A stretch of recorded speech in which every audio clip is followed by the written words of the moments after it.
How to success in life, ज़िंदगी में कामयाब कैसे होना है। अगर ज़िंदगी में कामयाबी चाहते हो तो फिर मिटा दे अपनी हस्ती को। अगर कुछ मर्तबा चाहिए कि दाना खाक में मिलकर गुलो गुलजार होता है। अगर ज़िंदगी में आपने कुछ बनना है तो फिर किसी फेलर से नहीं घबराना, किसी मुश्किल और परेशानी से नहीं घबराना, उससे को देख के पीछे कदम नहीं हटाने। अगर आप एक नाहज पे चल रहे हैं और आप देखते हैं कि ये अच्छा रास्ता है और ये तुम्हारी ज़िंदगी में कुछ ला सकता है तो उस पर चलते जाओ। लेकिन ये हमेशा याद रखना है कि hard working and opportunities both keys of success, ये दोनों कामयाबी की चाबियां हैं, याद रखो।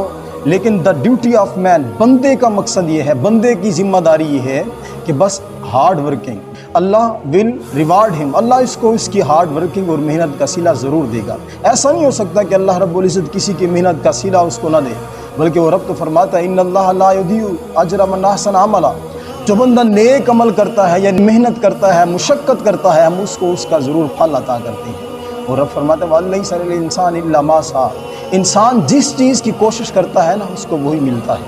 अगर हम तारीख़ को देखें तो हमें वाक़या मिलता है, दूसरी जंग अज़ीम के बाद लगता था कि जर्मन और जापान दोबारा कभी संभल नहीं सकेंगे, लेकिन आज दुनिया की ऐसी कौमों के अंदर आ रही हैं जो तरक्की याफ्ता बनती जा रही हैं। अगर हम दूसरी कौमों की तरफ देखें, जर्मन की तरफ देखें, जापान की तरफ देखें, तो हमें लगता था कि दूसरी जंग अज़ीम के बाद ये दोनों कौमें कभी संभल नहीं सकेंगी, लेकिन दोनों ने साबित कर दिखाया है। आज वो दुनिया की तरक्की याफ्ता ममालिक में शामिल होने जा रहे हैं। जापान, उन्होंने भी स्ट्रगलिंग की है, हार्ड वर्किंग की है।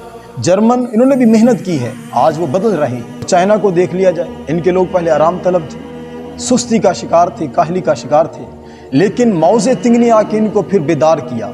उसने मीलों का सफ़र तय किया, अपनी कौम को फिर बेदार किया, वो ऐसी बेदार हुई और आज वो दुनिया की सुपर पावर बन रही है। आज चाइना हमें दुनिया के हर शोबे में आगे नज़र आता है, जहाँ देखो वहीं पे चाइना ही चाइना है। ये हुआ कैसे? बस इस चीज़ से हुआ कि हार्ड वर्किंग, उन्होंने मेहनत की है, सक्सेस फिर उनका मुकद्दर बनी है।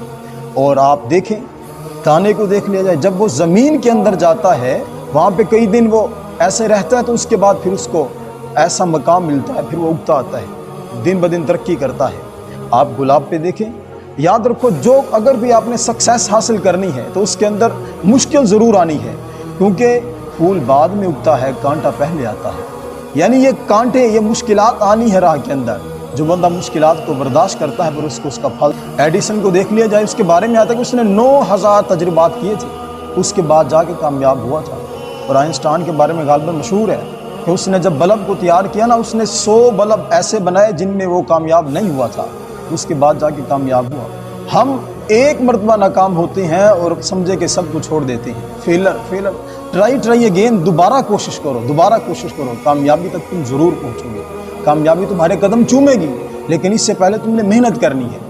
मेहनत करोगे तो कामयाब हो जाओगे। पढ़ो, अगर दुनिया में किसी को नहीं देखना, ना देखो, चलो सीधा अपने नबी की बारगाह में चलते हैं। शुरू जब काम किया, स्टार्ट किया, तबलीग शुरू की तो मुश्किल वक्त था, कोई मानने को तैयार न था।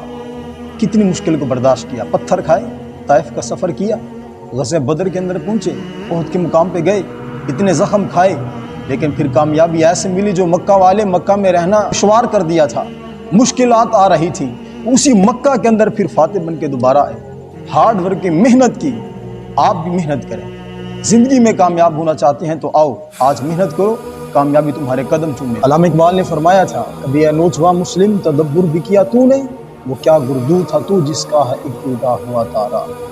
तुझे आबा से अपने कोई निस्बत हो नहीं सकती, तू गुफ्तार वो किरदार, तू साबित वो सैयारा। तू बातों का बतंगड़ है, बस बातें करता रहता है। वो अमल के पैकर थे, उन्होंने करके दिखाया है। ये साइंस में तरक्की तुम्हारे आबा ने की है, लेकिन आज तुम साइंस में सबसे पीछे हो। आज तुम यहाँ मुसलमानों के मुल्कों से अंग्रेज़ों के पास साइंस सीखने के लिए जाते हो और समझते हो कि वो तरक्की याफ्ता हैं। अरे वो तो मरहून मिन्नत है इनके, उन्होंने तो मुसलमानों से सीखा है। अल्लामा इकबाल जब यूरोप का सफ़र करके आए तो आप कहते थे, मगर वो इल्म के मोती किताबें अपने आबा की, जो देखें उनको यूरोप में तो दिल होता है सिपारा। जब देखते हैं ना कि अंग्रेज़ इतना आगे चले गए, उनके पास इतनी किताबें पहुंच चुकी हैं, वो जो हमारे इस्लाफ हमारे बुज़ुर्गों की थी, उन्होंने जो लिखी थी वो उनके पास हैं, वो उनके वारिस बने हुए हैं, तो कहते हैं दिल खून के आंसू रोता है, दिल टुकड़े टुकड़े होता है, कलेजा मुंह को आता है कि मुसलमान ने क्यों ऐसा किया।